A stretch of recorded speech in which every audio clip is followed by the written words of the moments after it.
to China. Or like foreign policy gone south happens. I don't know. It's not nationalized, but you need 10%. So when you buy 10% of a company going on. That's right. And if the U.S. government has 10%, then that's what I would plan. That's right. It's fine. Giorgia Meloni was at the Oval Office today. Yeah, I would clap. I would definitely clap. The president, the truth. So Zelensky today was wearing a suit, all the Ukrainians, and just getting away with it. That is so crazy. Like, the whole war was like just like an extermination of like blonde people. Oh, that's good going. Nothing wrong with that. And let's flood their country with like. You guys are literally complaining about dead people who died in war. You fucking losers. To the loser who got kicked out of the military, dishonorable discharge. You know what? He's a strong Jewish leader who may negotiate peace, unlike you losers who literally come here every day and repeat the same cycle without introducing any new information. It's the definition of being a loser. Kick me. Hurry up and kick me so I can get away from you, please. I like Joe. I'm a free speech absolutist, so I elect to have him stay so we can dominate him. Are you an absolutist though? Like, kick me to us. Kick them. Should verbal threats be against the law? I'm not going to kick him, but you guys can. Verbal threats should be against the law, but I think. Then you're not an absolutist. I mean, absolutist in ways that don't violate the First Amendment. Have a Pope say, it seems like Hamas are trying to save themselves. So you're not an absolutist. Okay, then I'm not an absolutist. I'm a pro-censorship. There's no, that's right. But censorship is profitable.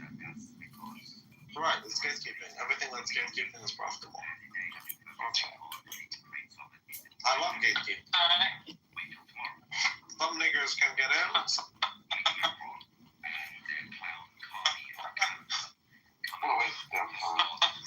Well, so now we know that the new CEO of Intel, Nick Wu-Tang, he has Chinese relationships, and so Donald Trump is kindly requesting that he resigns.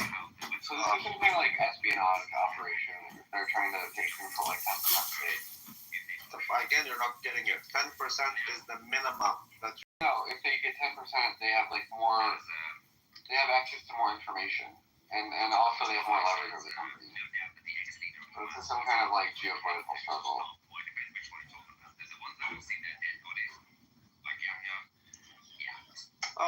Child. Yeah, they file a form. I forget what form it is, but I get it. Stop treating me as a fucking moron. For real. You can make decisions on corporate. Like you can. Randy, be nice. Randy, be I'm nice not to a each other. moron. Like people that are morons will believe that I'm a moron. But you are a moron. What do you care what morons think about you? Because I'm sensitive, but it does affect some outcomes. Mika, is that airplane We ticket go to an refundable? NBA game? No. I'm not going to go to a basketball game of any... the U.S. Yeah, Rico, I'd be very excited. Make sure you wrap it up, bro. Do you understand that the Any U.S. girl that's just like willing to fly down the floor, that's a weird, Do you understand that the U.S. government not cannot? stable. It's just there in Tampa. No, it's not from Clubhouse. Why are you guys wasting time talking about dumb shit that ain't nobody cares if Rico's talking That's about? right. No one cares. Don't worry about me. I'm doing fine. But no one cares if he's doing fine. We care about, are we doing fine? That's right. Please. So the U.S. cannot look, the U.S. government cannot look into private companies and their operations. They don't have the right to do so. That's what I thought. Yeah. How the fuck is that illegal? Because that's not If they do something illegal, yeah, but Buying. My God, can't shut up. This nigga can't shut up. This nigga can't shut up. Yeah, you can't shut up. So because they're insiders, now they get to do it legally. Ramble McDickerson. They have actual ability to Maggie, what's happening? Careful, Rico, he might kick you. No, he just doesn't want to hear it because he insists on knowing it, but he doesn't know it. Then tell me what you got that I already know. Also becomes a national security asset. That's what you said, dude. You're repeating what I said, bro. You didn't say shit, dude. Oh my god. You'll never. It's fucking ridiculous. It's fucking absurd. If it was a retarded nigga, That's right. It is absurd. retarded nigga. And Putin met in an That's all about historic 3.64%. meeting because a voting And come with me. Stumbled upon a room, a brain trust room, a pop-up God. Congressman Kitover was in there and he heard me. So what you'll hear me say in my opening remarks is what you already heard, John. But I'll repeat them for the benefit of those that care to listen in here.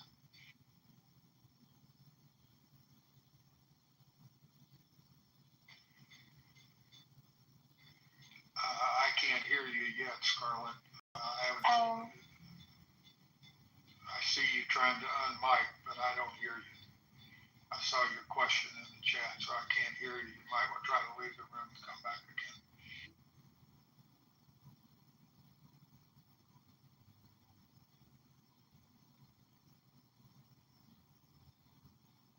All right. Is this any better?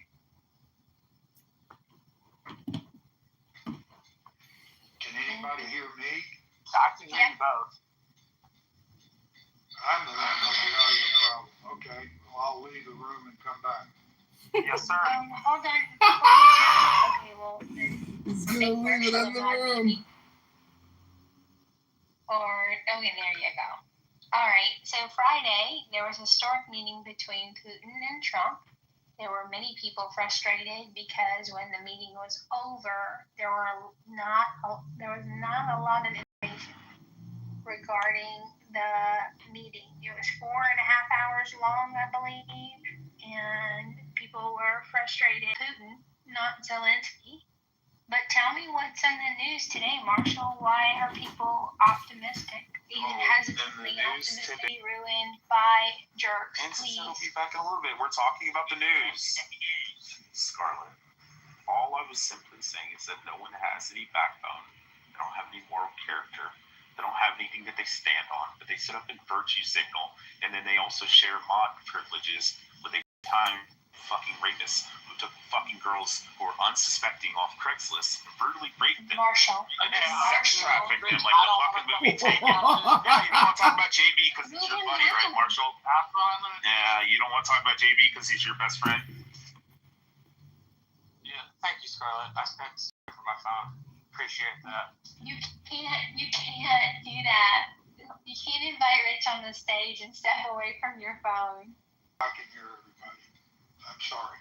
Welcome back, Anson. We were talking about Trump's meeting on Friday with Putin, and then I asked Marshall, what is making people tentatively optimistic today? I missed something. I'll talk about that in my opening remarks, but go ahead, Marshall, if you want to start the conversation now, go ahead. So since we're looking for historical corollaries, I'm searching my mind for times it took times in our history that it took multiple meetings for peace. I think the Korean War was one such war, if I recall correctly. It took some time to get some peace in. And the Banana Wars in the early 1920s, where the Marine Corps derives their small wars manual from, I think was a set of wars, if I recall correctly, that had multiple meetings about ending them. And so off the top of my head, those are the two questions I would have in our history would be the Spanish-American War, issue of peace. I know, for example, in the American Civil War, the North and the South each believed the war would last for no longer than 2 years, and it drug on for 5. To go off the top of my head, I've got a bunch of history books, so I'll go through those and see if I can find any other examples. What up, Jane? But that's really what's going on. We have this. What? Do you like accents?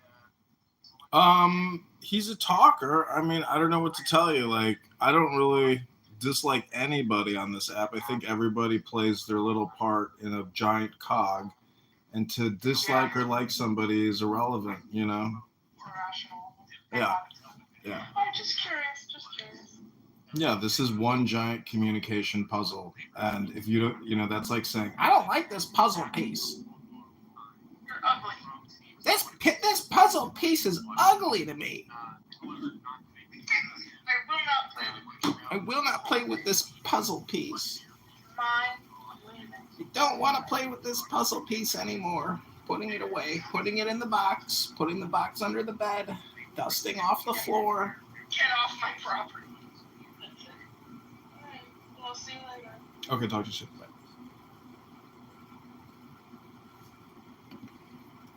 Gathered before I left the room, tried to fix my audio.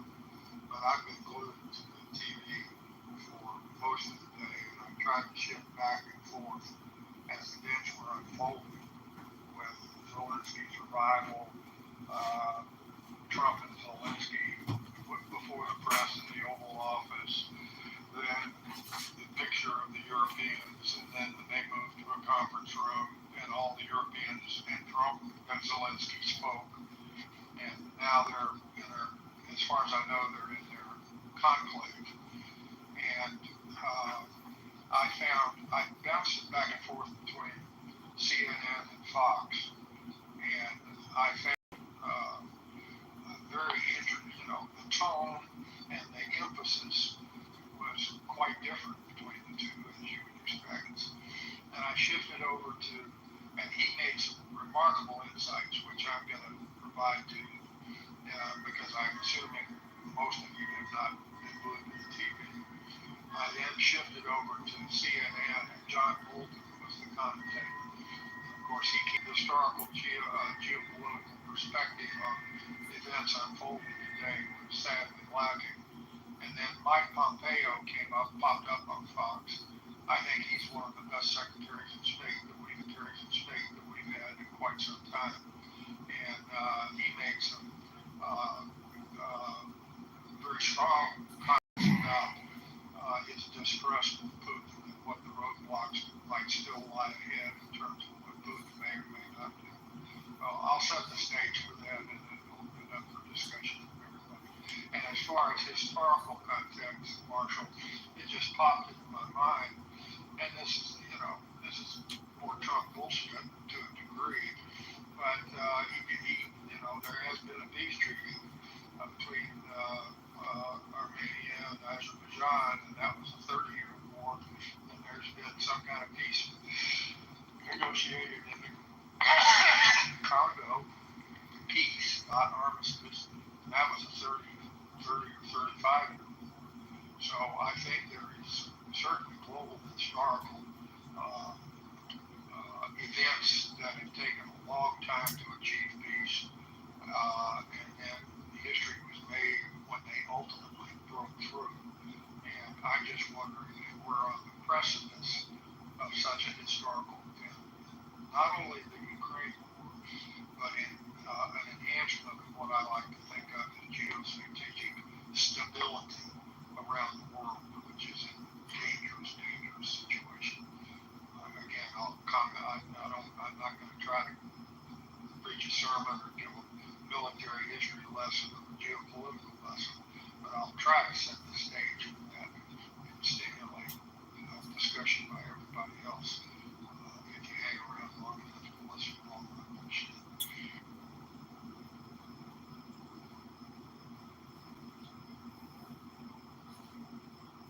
It seems like an interesting corollary. Noting the 35 years of fighting both of those places, it makes me think of the High Middle Ages, 30 years war after the 100 Years' War. And the Napoleonic War. Yep. And World War II, World War I. And, so, yeah, I mean, those were, it took a long time to get there, but when we got there, it broke, and it broke pretty fast. Are we seeing a possible breakthrough in recent days? And again, I'll go ahead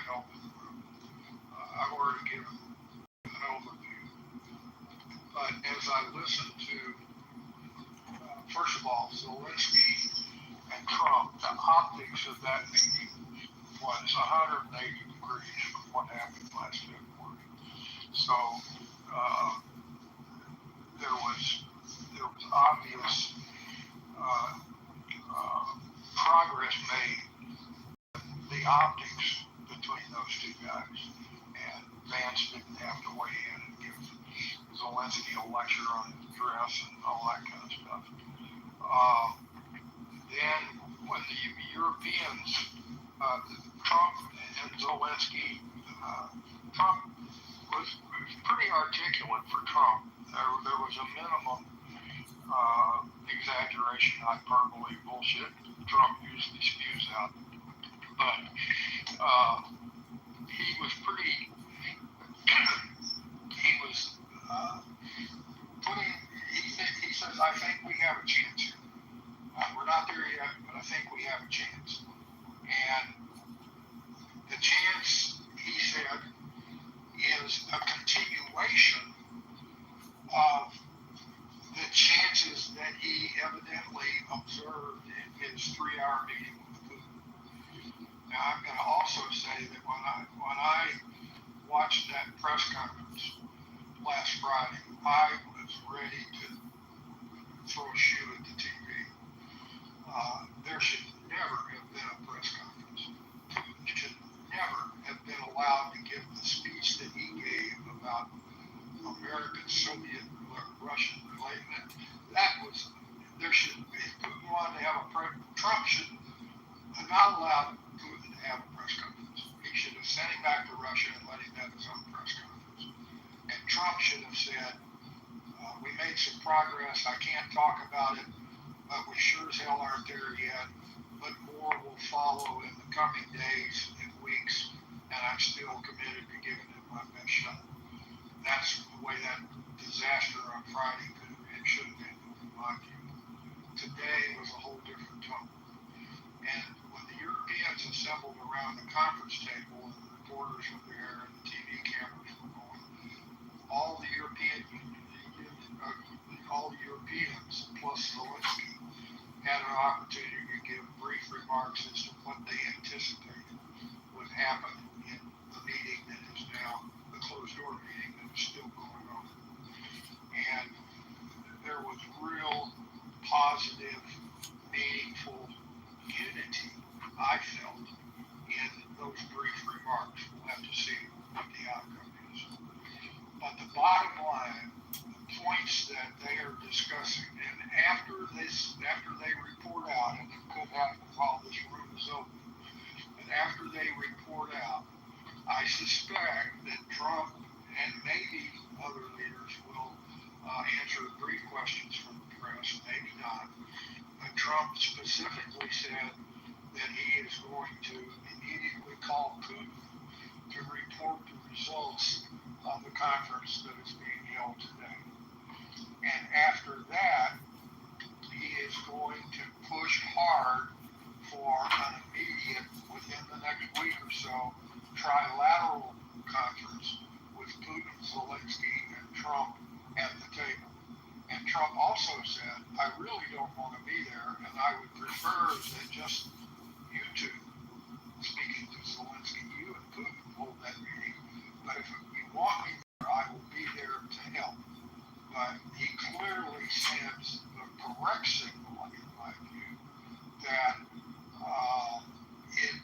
he believes that the details of any peace, or any ceasefire for that matter, must be ultimately on the two countries that are at war with each other.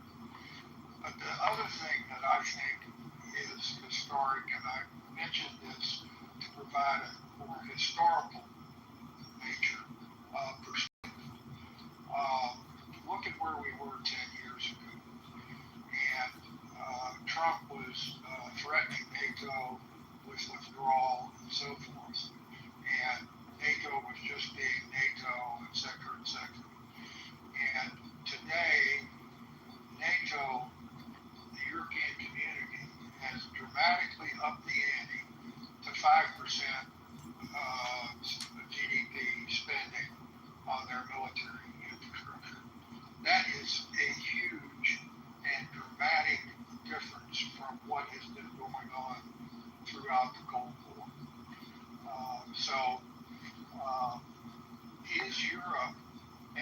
second, now, the sticking points, what they're talking about now, is what kind of security guarantees will Europe and the United States put in place to protect Ukraine in whatever shape or form it comes out geographically from a peace treaty? What will be the security agreements that will be put in place? And will they be put in place not just by handshakes and nods of agreement, but by treaties?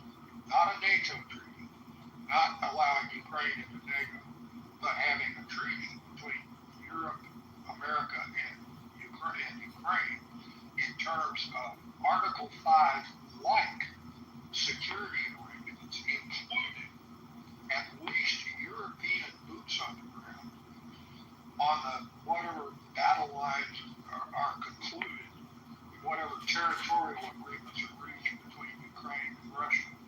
Will there be European troops on the ground as on a lasting basis, much like we've had American troops in Europe since World War II and in Korea? Will there be long-term European troops on the ground to prevent Russia from restarting its aggression? If they do that, my God, is that history making? So that's enough preaching. I'll leave it to you guys to ask questions or whatever, and see if we can reach some kind of consensus. And I put a poll on it, sort of a silly poll, but see if we can find a consensus, or if you pick something else, then put in the chat what you think the outcome will be in the war in the coming days, weeks, months, or years. I'll turn it over to you guys. Scarlett, what do you think?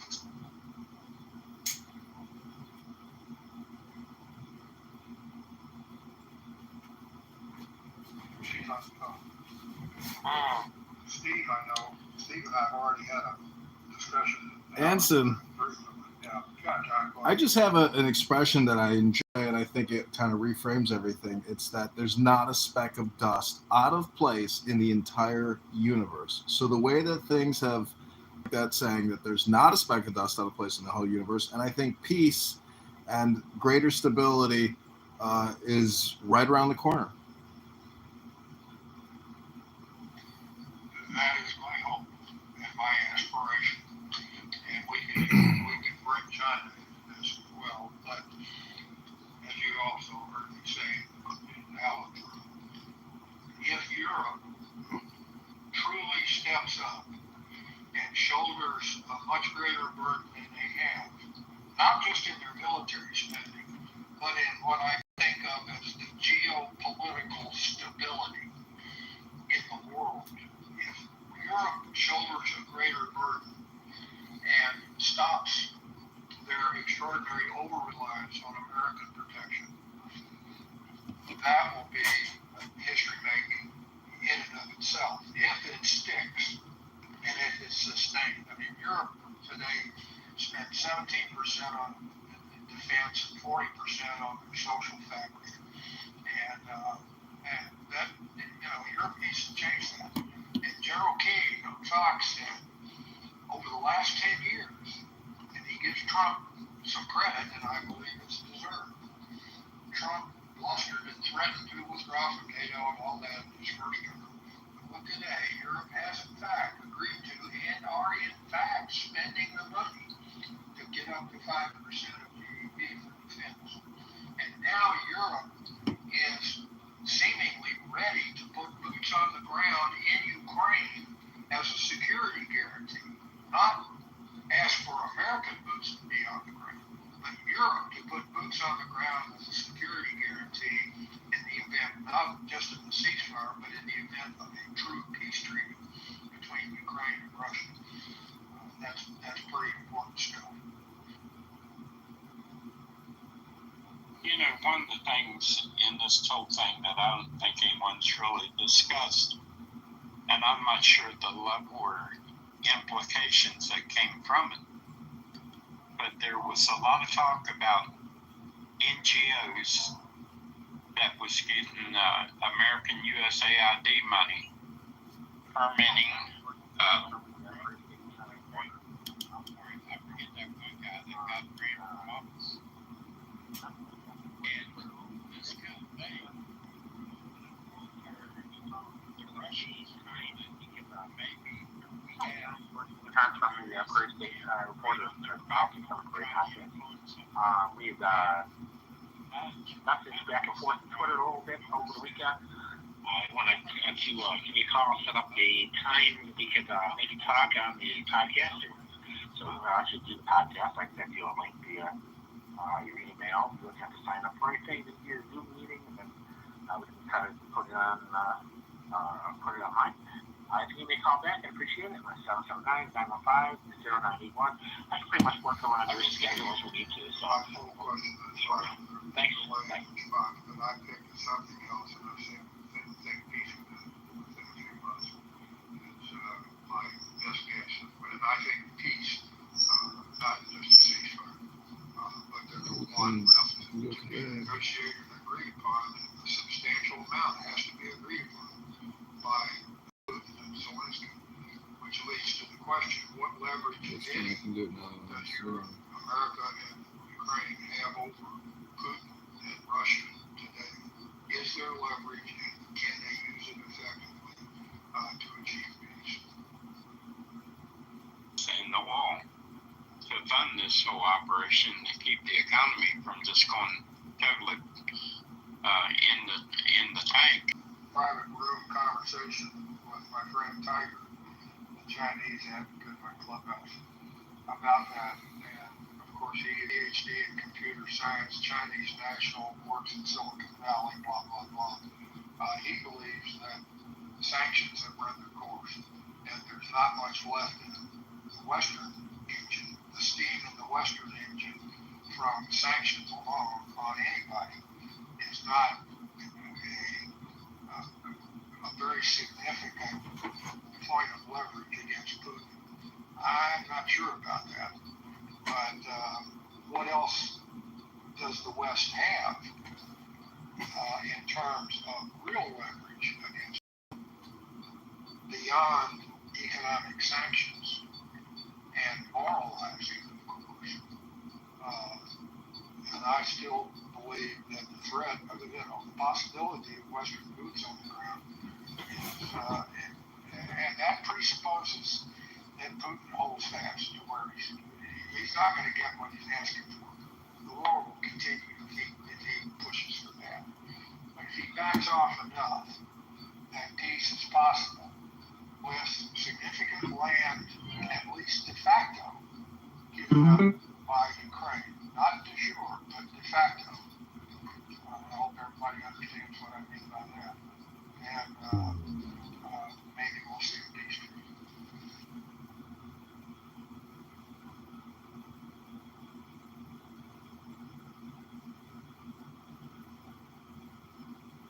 It blows my mind that people will come on this app, though, and if you tell them that a peace treaty is a possibility, it's like a gaslight to people. And that I cannot understand why people would allow themselves to get gaslit by hearing that a peace treaty is possible.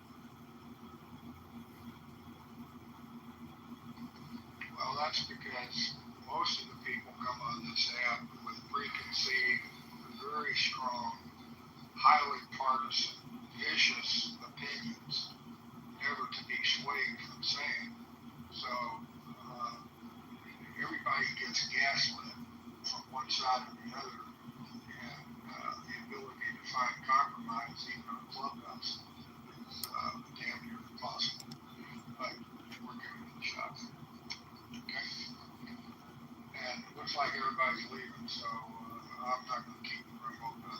You and I can talk. I love string theory and quantum theory and relativity. At the layman's level, I love to read that stuff. So yes, every speck of dust in the universe, it's a specific place in the universe at any given moment. So I'd also point out due to the Heisenberg uncertainty curve, and that all of this is Putin blackmail. To me, it's insane, but I think the war machine will put out counter narratives to try to prolong the war, create suspicion, cause more chaos. And, you know, I know most Americans want peace, but believable. And, you know, I like to think they're going to have a peace deal, but part of me thinks the status quo is a 99.9% chance. So it is literally a 0.1% chance that a peace deal or peace in our times is possible, you know, because it does seem like war is the status quo. And especially, you know, I don't know, it just seems like the status quo. Well, I think you're generalizing war. War is the way the world has worked ever since humans first walked the earth. They come and they go, but war has always been a means to settle disputes. We like to, we're trying to figure out ways other than that to do it, but that's getting into deep philosophy beyond specifically what's going to happen today, tomorrow, in the coming days and weeks, and maybe months. But there's a chance. We'll wait and see. It'll be interesting to see how the media handles today after everything closes down in the White House later on this afternoon or early this evening. I'm going to go ahead and close the room. Go ahead, Starlight. Hanson, I remember you being very frustrated on Friday that there was so little information after the 4.5 meeting. But today it seems like you're cautiously okay. Am I reading that right? And what changed? You're absolutely reading it right. Because the Trump bombacity said we made great progress, but he didn't give any example whatsoever. So was that just Trump BS, or did they really make progress? Today, it seems, based on what Witkoff has said over the weekend, what Trump said before the press today, that Putin maybe, just maybe, has agreed to meaningful security guarantees for Ukraine to prevent a restart of Russian aggression. He hasn't been specific on that, but he has agreed in principle to allowing the West to provide such security guarantees. If that happens, that is a major, major step forward to achieving peace. We don't know if it's going to happen. And Europe, the assembled people in Europe speaking before the press, before they went private, showed more. They demonstrated the willingness to put their money and their treasure and their military, as weak as it may be, to put that on the table and join with boots on the ground and money in the bank to sustain strong, it won't be NATO guarantees, but NATO-like guarantees between individual European nations and Ukraine, and maybe the United States. So with that progress, that glimmer, that opening up of very interesting possibilities, I'm far more optimistic today than I was after watching that disastrous press conference last Friday. You understand what I'm trying to say, Scarlett? Yes, sir. All right. I think this has been a great room. All rooms have to last an hour. Short and sweet. We'll make it work too. And more people might be tempted to listen to a 20-minute room than an hour-long or 2-hour-long room. So thank you for hosting today, and I look forward to your room tomorrow. Okay, great. Okay, I'm going to go ahead and close the room, guys. And you guys take care, and I'll probably open it back up tomorrow and see what takes place.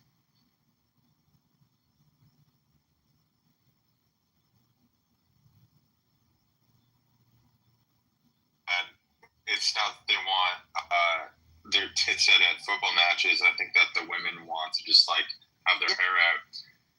My question is for Scotty. Scotty, do you wear a hijab? No, but look, Ewan, while that's a normal sentiment from Iranian women, at the end of the day, no one's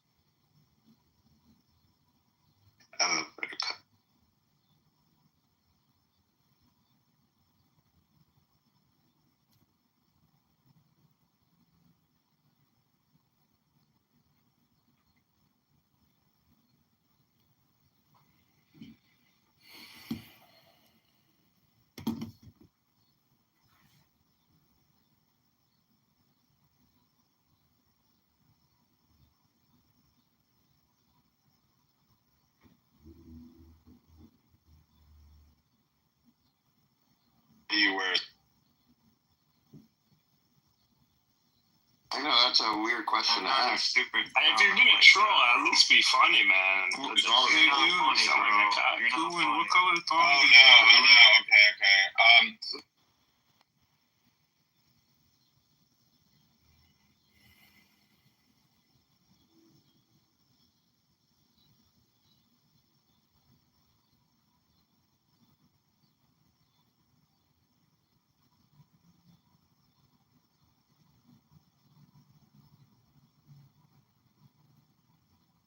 It's ready, or you're waiting on that? I'm waiting on it. I think they're thirsty this year. They keep calling me. Did you go last year? If I want to buy packages, I've been both years. Be an online friend to be concerned. Look at who's in the audience. So this is a perfect example as to what I'm talking about. Stop talking about it.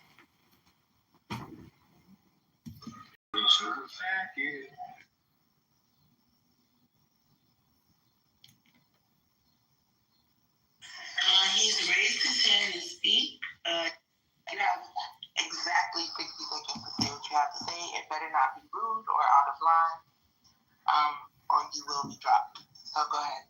60 seconds. Sure, I'd like to take this 60 seconds by reading a little poem from the Tao. What's up, Josh? Yo, what's up? What up, gentlemen? Busy, man, so I haven't been speaking for the last hour. I've been super busy doing stuff, but. Shlomi said something that I didn't understand what he said. Help Israel. Because this is an abusive existence.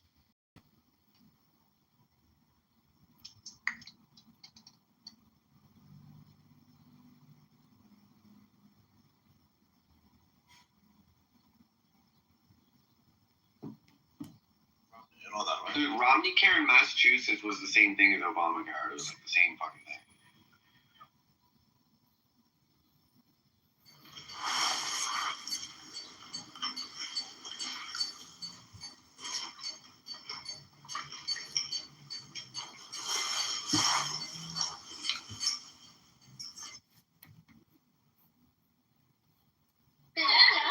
Victoria. Lala, do you get a lot of value out of trolling? Bane? You're talking about like the consulting? Hey, I said do what works.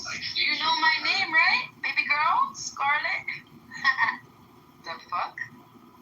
You mad? Bitch, I would have had 10 times. Oh no, my finger slipped. I am so clumsy. Why are you gonna be so rude?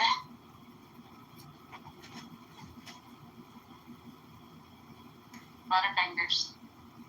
Are we going basketball? You act like a jungle creature. You will be treated like a jungle creature, and that's like no problem. I'd like to have a conversation, but I don't know if Craig has the ability.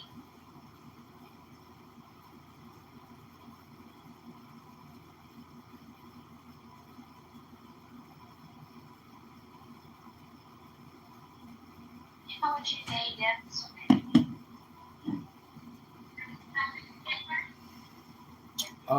It's not vacay. I just wanted to say that our next replay should definitely be philosophy. I'm casting my vote now.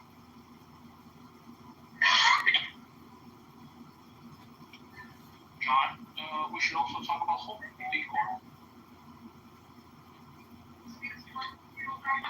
It is. What philosophy focus would you like to see? I think a lot of the international commitments And the second thing is, it's clear to me that other than the theater in Israel, Trump is actually reducing the global footprint. Let me see. I have to look at the results. What if I don't like any of the above? Any common option? Yeah. I'll have to think about that one. Something more willing to engage directly in the Ukraine theater is not very backed by evidence, right? The second possibility, which is the only other one left, is that they had made a tacit agreement with the Russians that linguistically they can offer a guarantee. Trump is relaying that message to the counterparts and maybe making a gesture of the so-called security guarantee.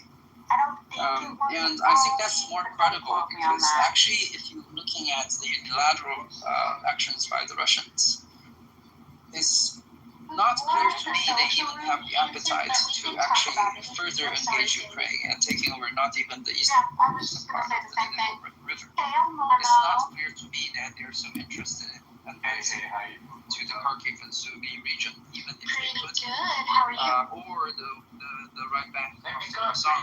Right? They could try to do all those things, but they have not done so. And even though they have some incursions, they have not engaged in full-scale invasion from those directions.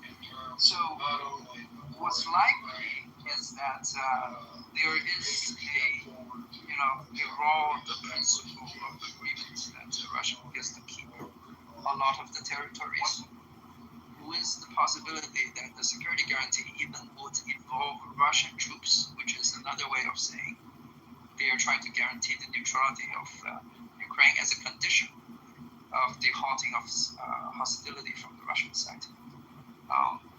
So that might be what's happening, though it's unclear to me that I think Zelensky got what he wants in terms of the dignity of having made some concessions from Trump so that he's more gracefully accepting a ceasefire, even at a loss strategically. So that's a possibility.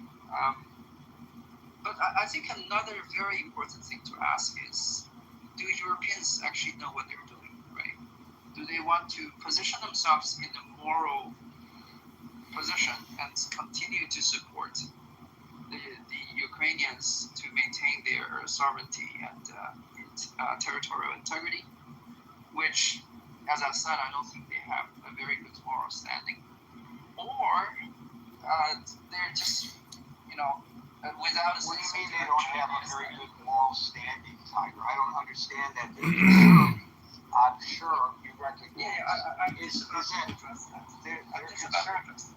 Their concern, as I'm sure you recognize, is that this sets a precedent for their nation if we allow, as a world community, Russia to invade Ukraine, then potentially set the precedent that we're going to allow Russia to enter their sovereignty and take Okay, wait, let me finish asking the question.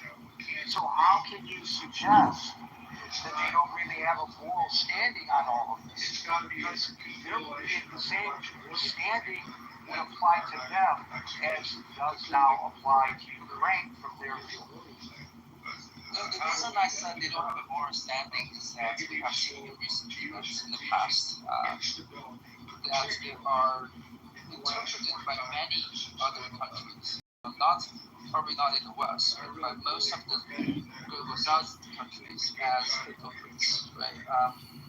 And that's not.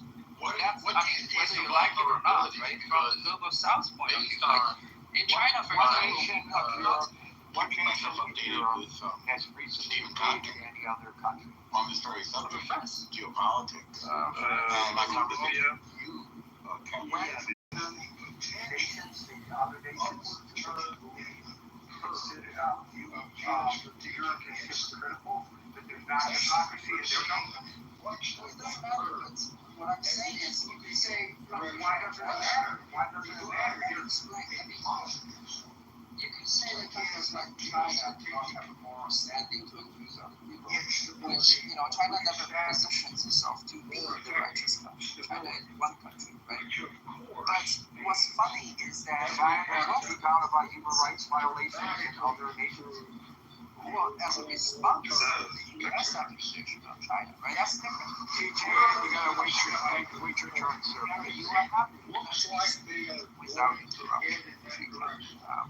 Because I said I was going to address all of those things. And in many ways, I think it's a large scope of my response. Because this happens every year. Talking about these things. The thing is, why don't you spend more time to explain your position? Don't get defensive about it. No, I'm not defensive. I'm just saying, right? If you don't point to fingers, then you don't have to position yourself as the beacon of light. You don't have to be the most moral country. So because there is hypocrisy in Western nations, they should just be quiet.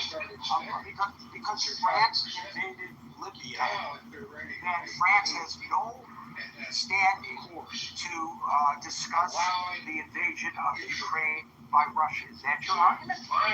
No, I think France has all its sovereignty to discuss this. It's just that you will not be then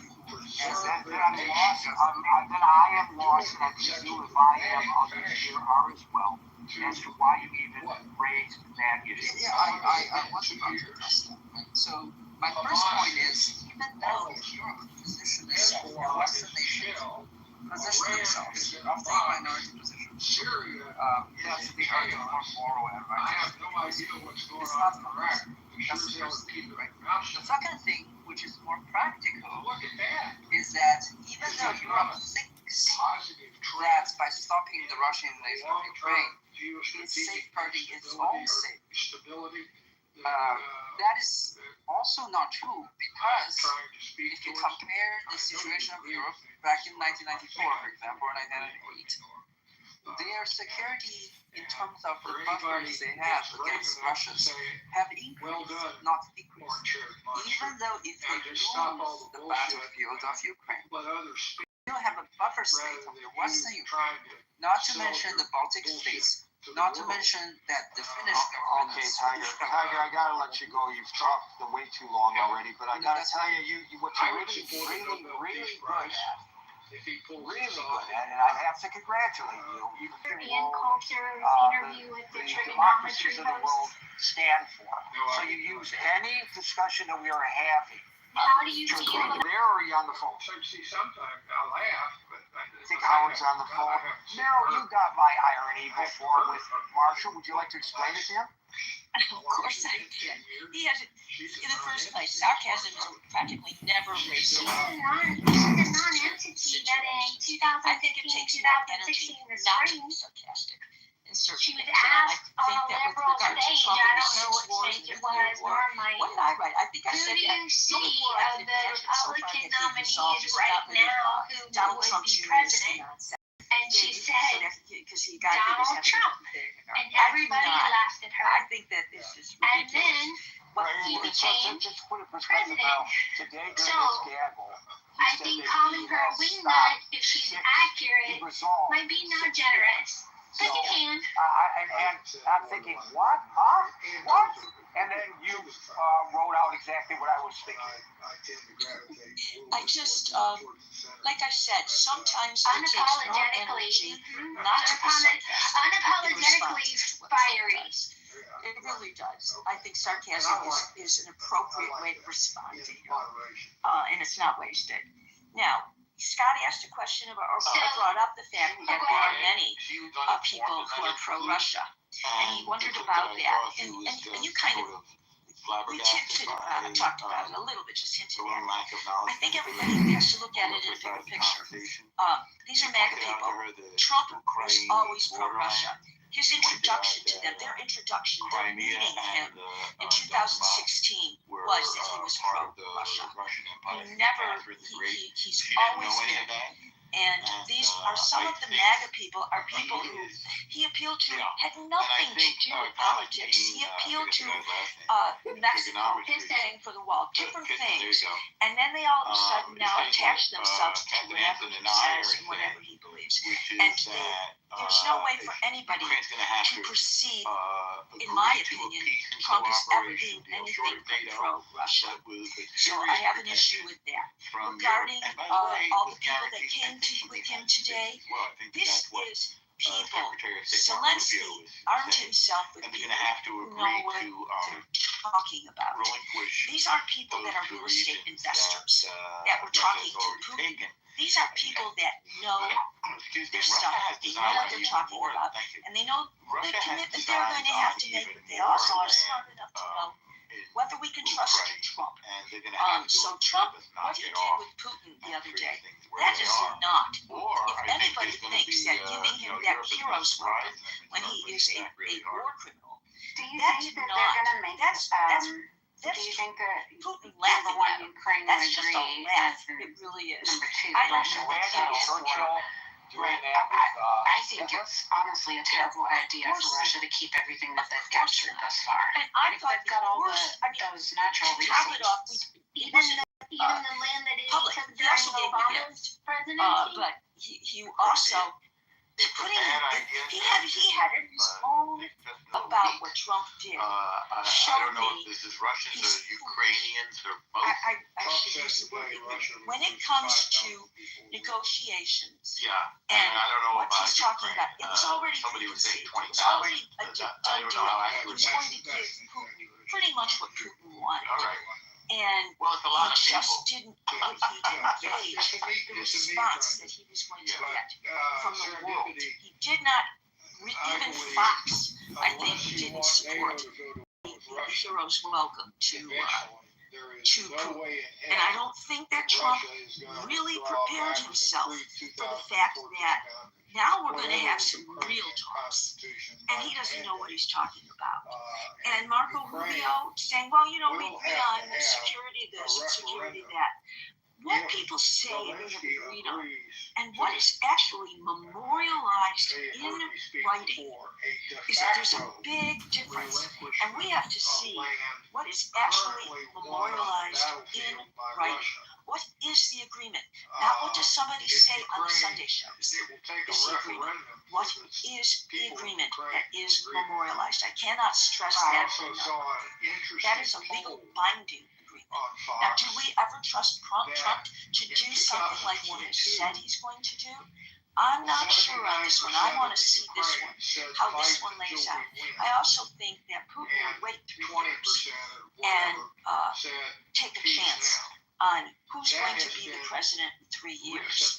So I just, this whole thing, I'm holding my breath. I think it is so horrible.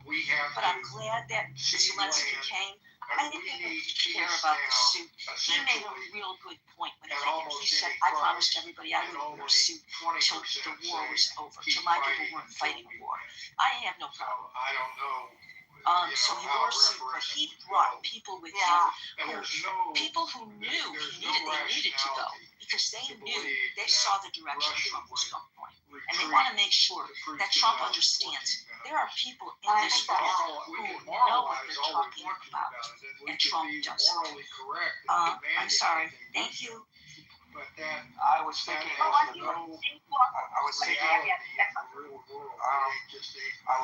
think that's, something, talking to somebody.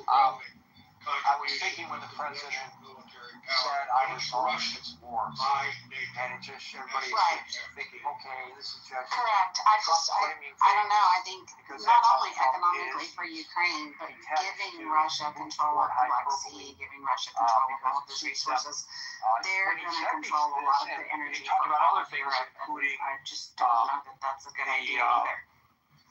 National Guard troops in Washington, and how in 2 days crime has ended in Washington because of him. He speaks with a degree of seriousness, and I don't know whether that's an act or whether he really believes this. It's interesting to try to analyze that. But can you imagine if the previous president of the United States sat in the Oval Office with world leaders and declared, I resolved 6 wars. Well, people were going crazy that, once again, Biden, he's losing more marbles. It's just unbelievable that this guy could say it, and nobody says he's losing his marbles. Maybe it's you.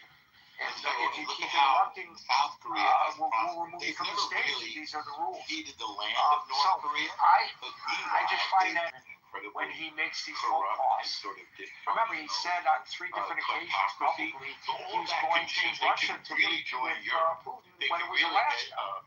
And we all say, well, he just And they can become a Western nation if this is what they want. Biden never would have said that.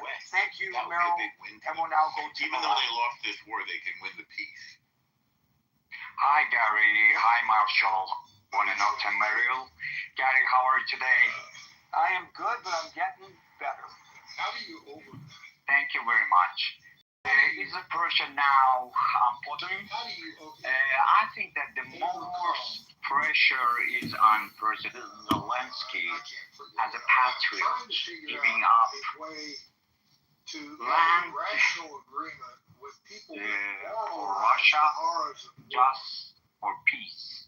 and yet are I think unable that to grasp Putin the reality will human beings finally have been accept settling big the disputes for suggestions 70,000 years. of President Trump.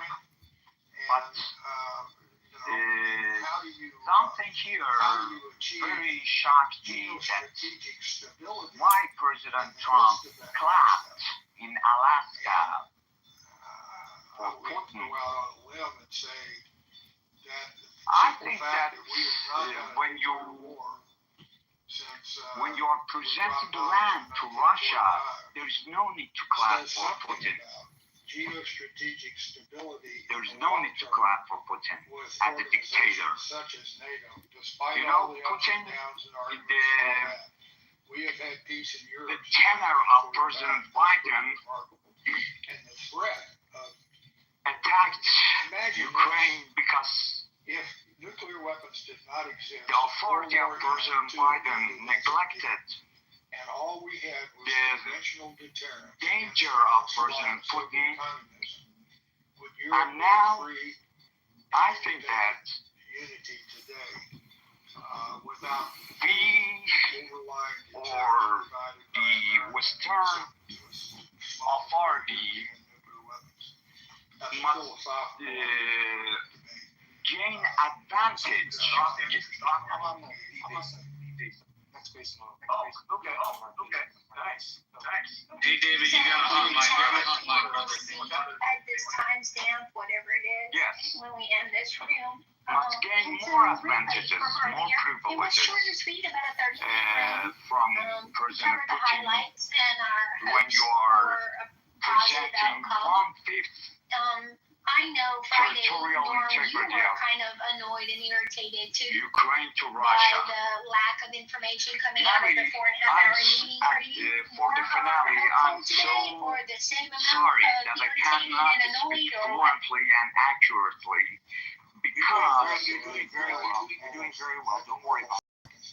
because despite I'm the only one Iranian which fulfilled 2 times 100% in English language tests in university in the entrance exam.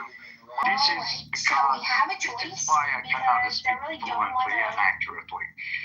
Back to you, Gary. Turn off the replays. Well, I'd rather end I'm the very room sorry and create a non-recording room first, or we continue on like this. But And you're you're doing like fine.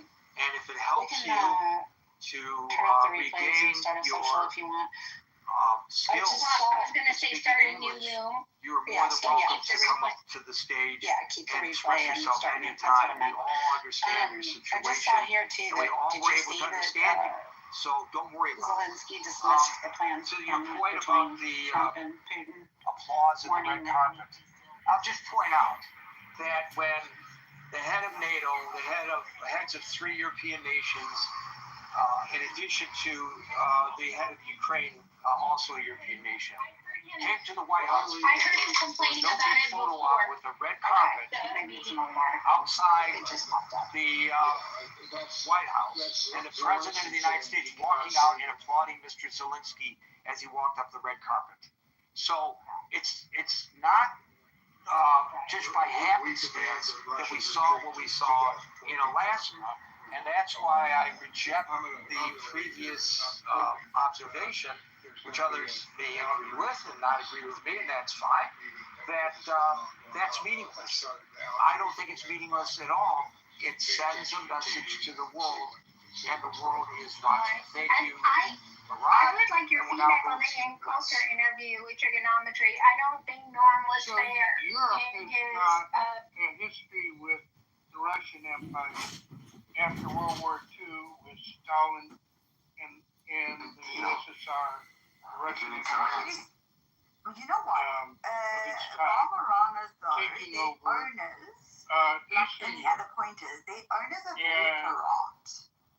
so Like they very. Europe understands that, but at the same time, they were kind of lazy as hell, right? And you know, after World War II, they talked about her. the U.S. was providing all the security umbrella, and so Mr. Trump, rightly, has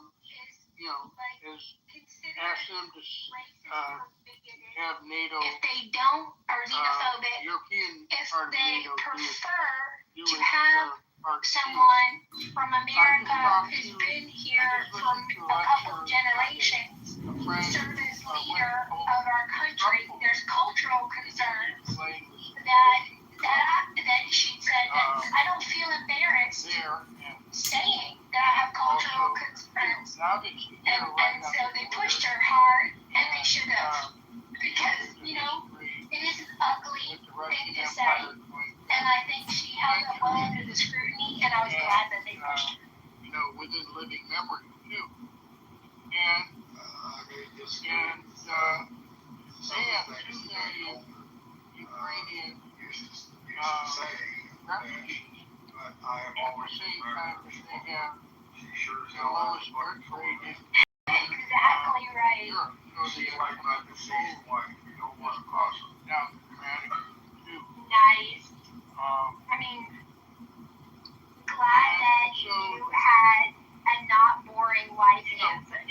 I think you were probably well matched. Is allowed to keep any image. Well matched. They're basically going to guide their Oh no. Hey Nav, how are you? Has an agreement on it. It's good. Blessed and highly favored. Choose another time if they want to get the Baltics back. Ask people from Finland. What's going on, son? What's going on, man? Hey, David, how are you? They're actually How's the princess? military, but they're She's great. She's great. Robbing my wallet now, so it's all good. Yeah, that's what they do. That's what they do. She's like, now she's still got halfway on that toy face. So she goes, she's getting the toy. She goes, you know what? I'm gonna be buying from Sephora later, so you'll replace the toys with the stuff from Sephora. I was like, great. And she has all this money that my father gives her whenever he sees her. And I'm like, all right, why don't you pay? And then she starts crying, like, why should I pay? Why should I'm like, wait a minute, you've got like $6,000, $7,000 saved up. She goes, I'm saving for something big. I'm like, I'm spending all this money, and they spend 100, 200 something. No. I'm saving for something interesting because do we have the same job? You often raise issues. Yeah, it's and I say things that I she's going to send next year, so she's like, and I had the backpack. Your backpack's totally fine. And I find out that you're absolutely right about many of the things she's like 6 Stanley. I'm like, what the hell? Stanley's a glorified coffee mug. It's like someone is like a coffee mug and it's studied that. I don't know what you're And it's like, what the hell? Like, why are people so excited? Then she's like, people are using Stanley's animals. They want to have a world. For some reason, it may not always recognize. I don't know. It's from water. A bottle's good, doesn't matter what bottle you use. To give you that sort of gas, rather than answer a question about my feelings about what you just said. Today we did this long chat, and I had to refresh my memory. Now I understand why people went to these parties and become someone else's problem. His own words, the reason he killed Bobby Kennedy was because Kennedy supported. Oh my God, serendipity is pushing for like common knowledge. I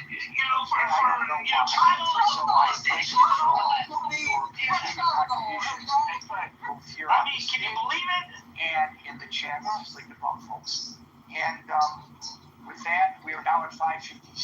Excuse me, Cash. If you're no listening, longer be inviting serendipity. Stage content to go at the top of the hour, which is now, I guess, going to extra time so that everyone on the stage gets an opportunity to speak. And we now move along to Frank. All right. Good night, everybody. It's midnight over here in Germany. Kitover is west of course. Naveen, I'm wondering if I can convince you to donate to the campaign to elect John Kitover. I've partnered with Ann today. We're going to unite her walkaway movement with the campaign to elect John. Naveen, are you interested in making a donation to the campaign today? Is this true? John, what are you running for? The 16th district in Illinois for Congress against Darren LaHood, a rhino vaccinologist super debt creator. Darren in the primary. We need your petition signature financial support now. Primary guy John. That's the right name. Interesting, yeah. Sure. Is it just be direct with me, is it a red, like, by supporting you, or supporting any Republican, is it a district that can be won, or is it like something that's always been blue, but we're hoping to flip it? No, it's always been red, but it could be flipped by a Democrat. You never really know. But this guy, Darren, has $12 million in the bank. We've got $520 from Clubhouse.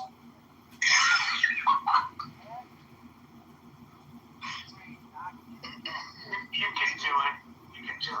Well, we need your shekels. You get a lot of federal Navy contracts. We need you to help pass around a couple clown house shekels, help the campaign. We're fighting Darren LaHood, the dragon. And if Dr. Adams is supporting him, I think it's a good bet to bet on John, not Dr. Adams. Thank you.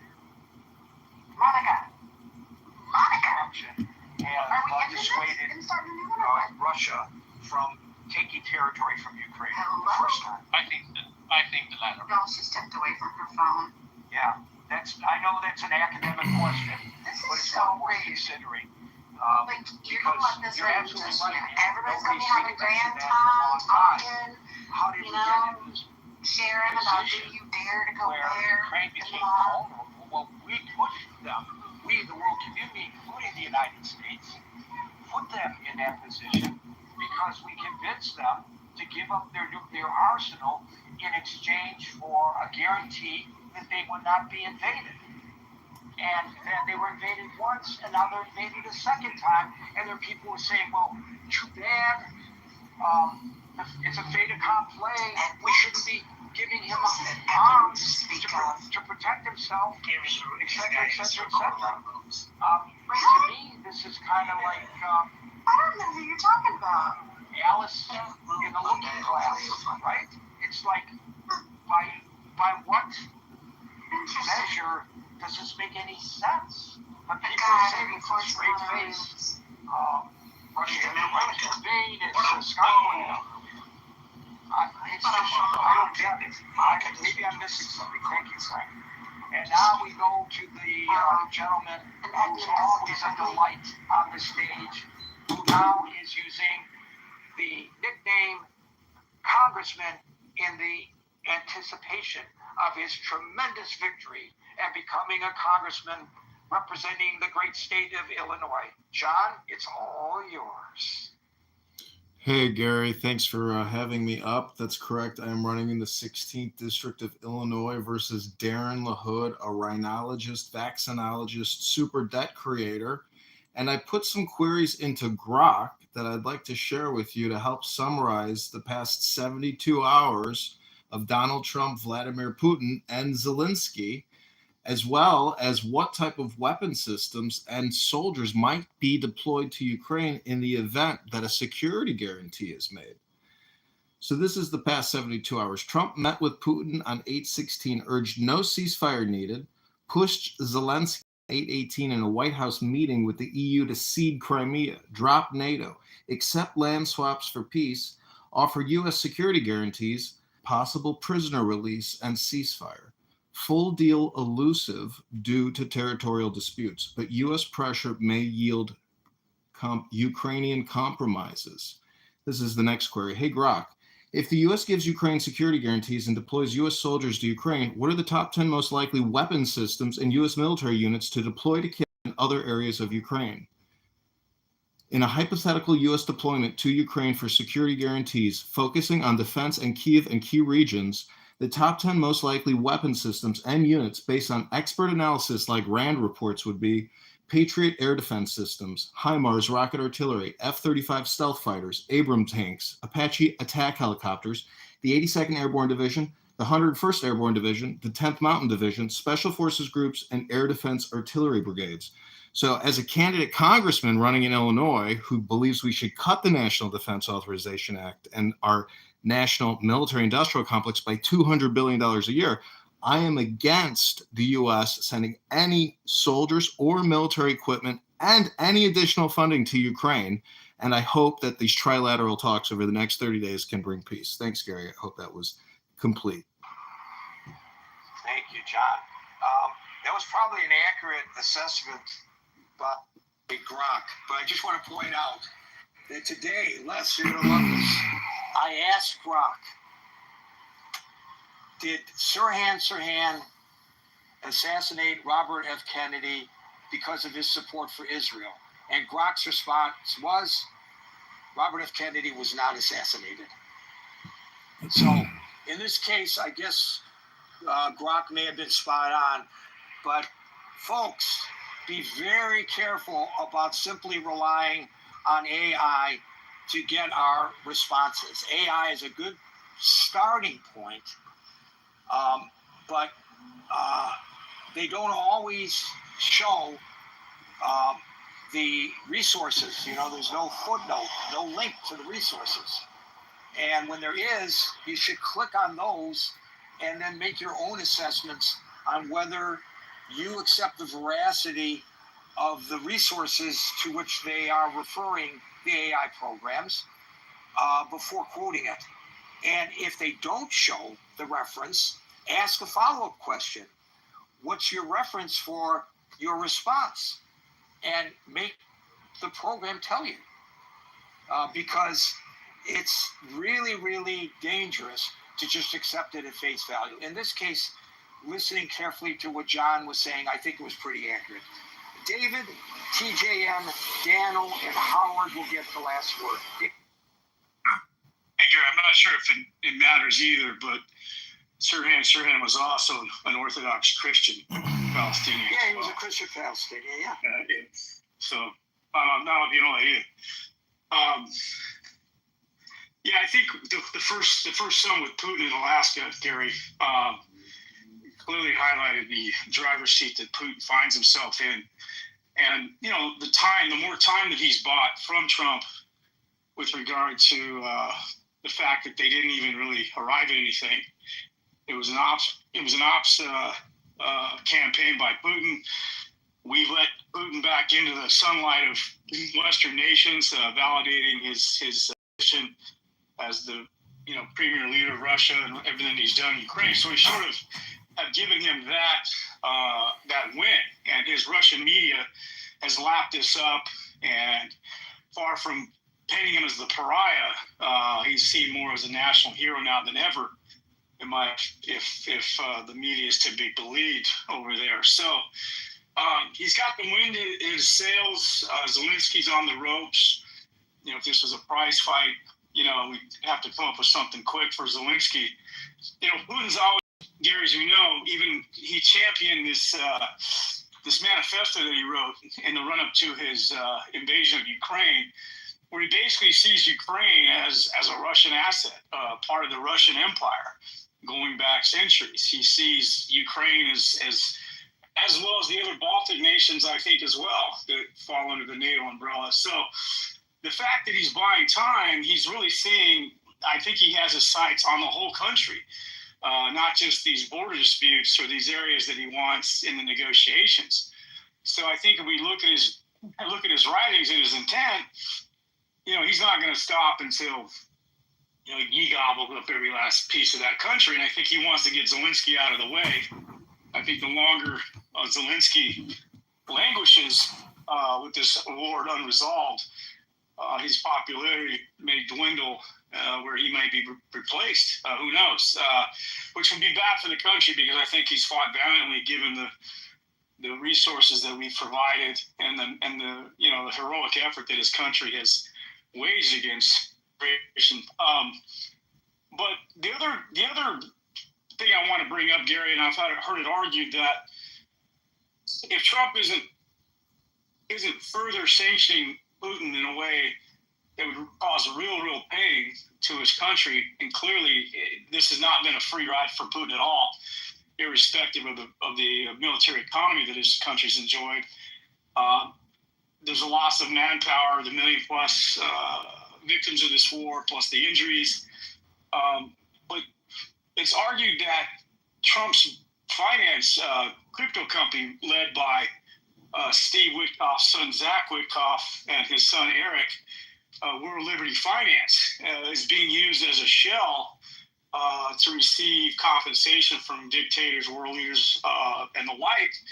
And some have argued that Trump is being bought off via crypto, where he's able to leverage the influence of the White House. And it's very difficult to prove because we can't trace the money.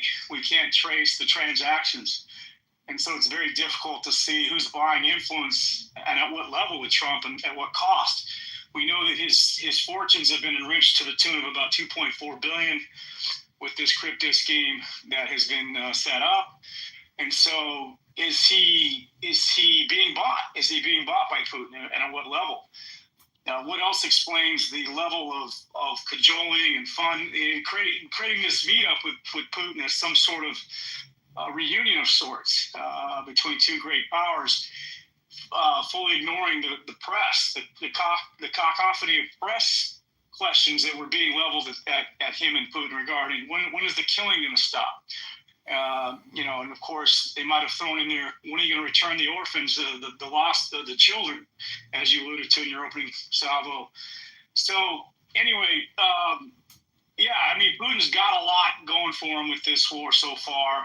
Trump is not helping the Ukrainian cause. I think giving this summit with the European leaders and Zelensky, while it looks more serious than the first go around, where he was basically embarrassed in the White House by Vance and Trump with the questions that they threw at him. We'll see. I think if anything, the glove's got to come off economically with the sanctions, and we'll see where that goes. I'll land there. Thank you, David. We'll next go to TJN, and I'll preface it by thanking you for your patience and adherence to the rules. You're up, TJN. Thank you very much, Gary. Thank you for giving me the floor. Well, where do we start? Okay, we start with the visit at Anchorage. Well, I find it quite ironic that Trump invited Putin in the former Russian territory, which is hilarious. And it was quite badass from the United States to give Putin the awesome show of force of the United States Air Force. That was cool. It's quite customary to welcome world leaders like that. I think it's something which Trump copied from the Saudi Arabians. They've been welcoming Putin and leaders from the United States exclusively in such a manner. And the military parade the United States tried to do wasn't the best, to be honest. But in terms of trying to get its prestige back in that regard, the air show of the P-2 bombers and the F-35s, I give 5 out of 5. Well done. In terms of the whole, there should be concessions and stuff like that, that's not really going to happen. But they don't understand why is it a bad thing for Trump to have good relations with its partner, its neighbor, Russia. Because I think from my point of view, from the Global South point of view, isn't it a good thing to have superpowers, to have dialogue and talk instead of touching each other's toes? Because the less we touch each other's toes, the more cooperation, peace and harmony and actual economic growth of all respective countries involved would be net positive than actually touching each other's toes. So we actually, in the Cold War, therefore that would be a crime. They've articulated it. They have a reasonable cause to ask me for my ID that I have to produce. No choice. Because I possibly committed a crime. They just can't randomly go to strangers and go, need your ID? And she made a lot of money from the book, too. And the book wasn't the Torah, remember? I think it was completely different. Did somebody say Torah? Oh, God. Torah. We're going to teach us some Torah?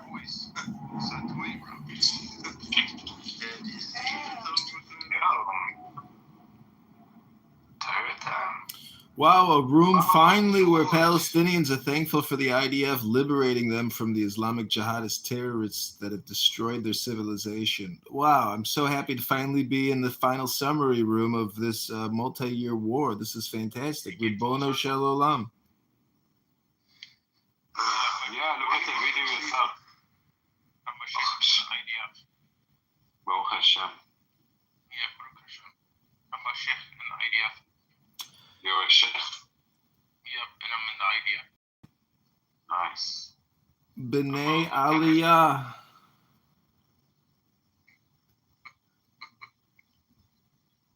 It's the higher levels of intelligence. Interesting. تفهم هلا لما احكي معك بالعربي؟ صح. كيف حالك حبيبتي؟ منيحة، أنت كيف؟ Pennywise, did you hear Normo reading the Tanya today, Pennywise? No, I did not hear that. Oh, it was beautiful. El Normo, tell them about the magnificent Torah you read. I don't know what to say. It was just, it was a perfect selection. You invited me to do it, and it changed my day, no doubt about it. I think Brad down there should probably listen to some of the Tanya, because he's got a lot of anger issues I think he's got to deal with. Guys, should we read about Lamech in Genesis, the first polygamist? And Congress, do you have like 17 iPhones in the PTR on tripods? You're correctly looking at the PTR. That is the photo that you are viewing. Correct. A lot of iPhones. Is that how you're That's doing all those streaming crazy. services? Yeah, Congress definitely works on the Mossad. Because I see him like 20 Does rows at the anyone same here time. know what the word Mossad means in English? Enlighten us. It means supreme intelligence. If it means supreme intelligence, I should be working there. Nah, the kids. That's it. They should be calling me up. Well, you're in something called Clown House. This is a circus tent. There's no supreme intelligence here. This is a clown university. Look at Pennywise. She's one of our clown applicants. And look how well she's responding to the circus tent. She's a Mossad agent. Yeah, look at her. And a Palestinian. That's right. And Lebanese. And Lebanese. So we And have a Hizb Manya. Shaitan from one side. That's right, man. She used to work for Hezbollah, then she got fired. Well, you can send me that photo. I'm not sure if they'll mess with us or not. That's not me, Lormy. I'm feeling Latif kidding. Where is it? Remember that part? There is no B. It was fire. Remember the part with Mariah Carey with